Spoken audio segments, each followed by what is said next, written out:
Get you guys' head out of the gutter. I'm getting somewhere with this. Just bear with me for a second. She's going crazy downstairs.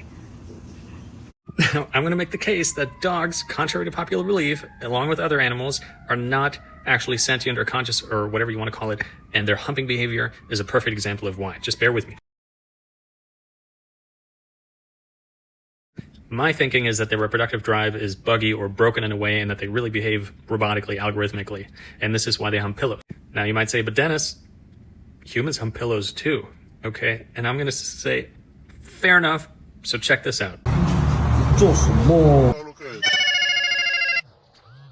I think we can all agree a human would not do that.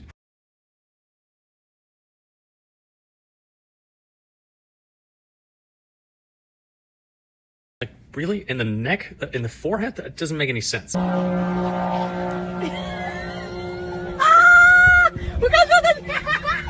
Now, for this one, you might say, but Dennis, sometimes people also, go to other species. It's true, sometimes people do that. I'd have to think about whether or not that would be immoral. It might actually be, for reasons you might not think. But anyway, for different reasons. They do it for different reasons. For the dog, it was just a visual trigger. There was a visual trigger that there was something like remotely resembling the right circumstances. And this is why the dog went and acted on instinct, quote unquote. It acted uncritically, and it just went for it. This is not the way humans would go about it. Humans are different there. Now let's look at a different animal here. We see a couple of squirrels going at it. The gray one is on top of the black one, and then we see them kind of wrestling for a bit. And oh, how the tables have turned. Now the black one's on top. And you might say, oh, they're gay. But we don't actually know that these are two males.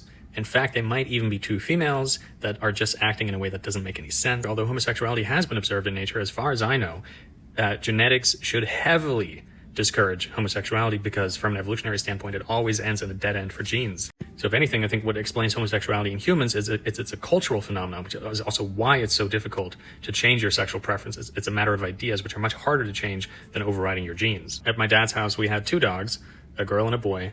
And one time I saw the girl who was bigger than the boy. She tried to mount the boy. With what? It made absolutely no sense. It is just buggy behavior. All this just goes to show, again, contrary to popular belief, that animals, including dogs, squirrels, what have you, are not conscious or sentient, whatever you want to call it.